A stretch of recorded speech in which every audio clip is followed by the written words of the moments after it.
स्वागत है।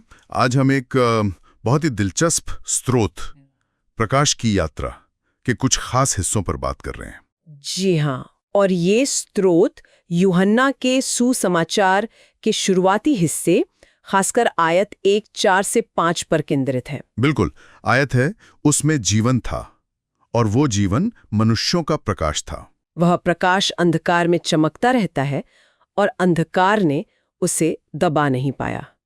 बहुत गहरे शब्द हैं। हाँ, वाकई। तो आज हमारा इरादा है कि इस स्रोत के जरिए प्रकाश और जीवन के इन गहरे मतलबों को थोड़ा समझें। सही। तो चलिए इसे खोलते हैं। स्रोत की शुरुआत इस बात से होती है कि कैसे अलग अलग सुसमाचार यीशु का परिचय देते हैं, है ना? हाँ बिल्कुल, जैसे मैथ्यू वंशावली से शुरू करते हैं, मार्क उन्हें एक सेवक के तौर पर दिखाते हैं, और लूका एक आदर्श इंसान के रूप में। लेकिन यूहन्ना, उनका तरीका तो एकदम अलग है। हाँ, वो शब्द से शुरू करते हैं, लोगोस, और फिर फौरन प्रकाश की बात। ये वाकई अनोखा है ना, मतलब एकदम शुरुआत में ही इतनी बड़ी बात। बिल्कुल। और देखिए, यहाँ बात और भी दिलचस्प हो जाती है।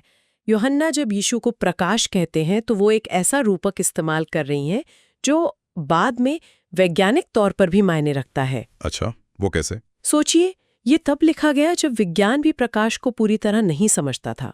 स्रोत हमें याद दिलाता है कि सदियों बाद, मतलब 1665 में आइजैक न्यूटन ने दिखाया, हाँ, प्रिज्म वाला प्रयोग। वही, कि जिसे हम सफेद रोशनी समझते हैं वो असल में कई रंगों का मिश्रण है, पूरा स्पेक्ट्रम। वाह, तो स्रोत इस वैज्ञानिक खोज और आध्यात्मिक विचार में कोई कनेक्शन देखता है।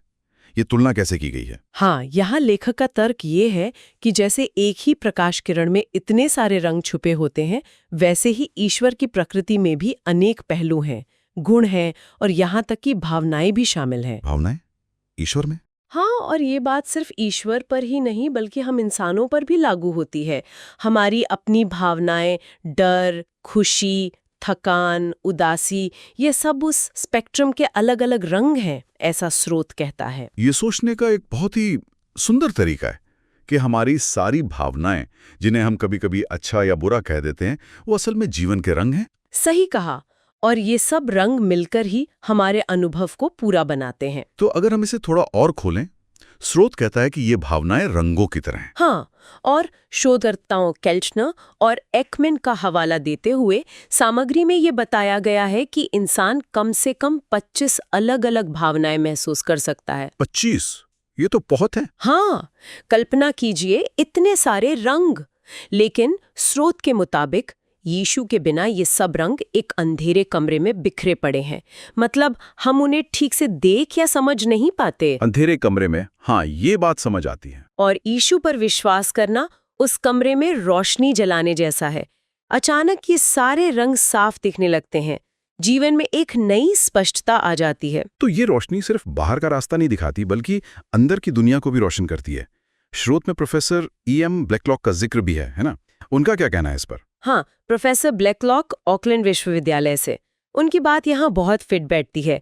वो कहते हैं कि प्रकाश के बिना हम सचमुच अंधे हैं। अंधे किस मायने में? मतलब न हमें सच्चाई दिखेगी, न सही रास्ता मिलेगा, न ही हम आगे बढ़ पाएंगे। असल में जीवन ही संभव नहीं होगा।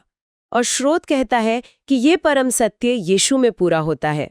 तो उनका प्रकाश सिर्फ बाहरी मार्गदर्शन नहीं है? नहीं, बिल्कुल नहीं। ये आंतरिक जीवन देता है, एक तरह की आत्मिक दृष्टि, जिससे हम चीजों को वैसे देख पाते हैं जैसी वो असल में है। ये सोचने वाली बात है कि कैसे एक बाहरी चीज जैसे प्रकाश हमारे अंदरूनी जीवन, हमारी भावनाओं और समझ का प्रतीक बन सकती है। हाँ, तो इसका मतलब ये हुआ कि जब हम यीशु की सिखाई करुणा और क्षमा को अपनाते हैं, हाँ, तो हम अपने अंदर के इन रंगों को, मतलब अपनी भावनाओं की पूरी रेंज को बेहतर समझ पाते हैं। बिल्कुल। यही वो आंतरिक जीवन है जिसकी बात हो रही है। जैसे भौतिक प्रकाश हमें बाहर की दुनिया दिखाता है, वैसे ही यीशु का ये लाक्षणिक प्रकाश हमें अपने अंदर और दूसरों के अंदर देखने की क्षमता देता है। और इससे क्या होता है? इससे हम करुणा और क्षमा जैसे गुणों को जीते हुए अपनी और दूसरों की भावनाओं की जो जटिल सुंदरता है उसे पहचान पाते हैं। हम सचमुच एक बहुरंगी, एक इंद्रधनुषी जीवन जीने लगते हैं। वाह, इंद्रधनुषी जीवन, ये बहुत अच्छी तस्वीर है। हाँ। तो अगर हम इन सब बातों को समेटें तो स्रोत का मुख्य तर्क ये है कि यीशु को प्रकाश के रूप में देखना हमें सिर्फ ईश्वर को ही नहीं, बल्कि खुद को, अपनी भावनाओं को और जीवन की पूरी जटिलता को समझने का एक शक्तिशाली तरीका देता है।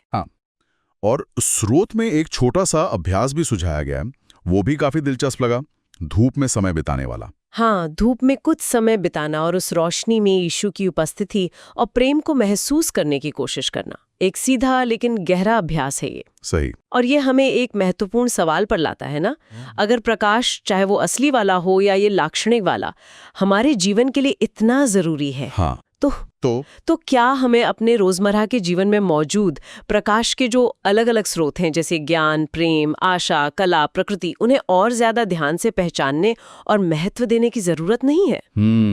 ये सोचने वाली बात है। ये हमारे जीने के तरीके को कैसे बदल सकता है? शायद हमें चीजों को हल्के में लेना बंद करना होगा। शायद।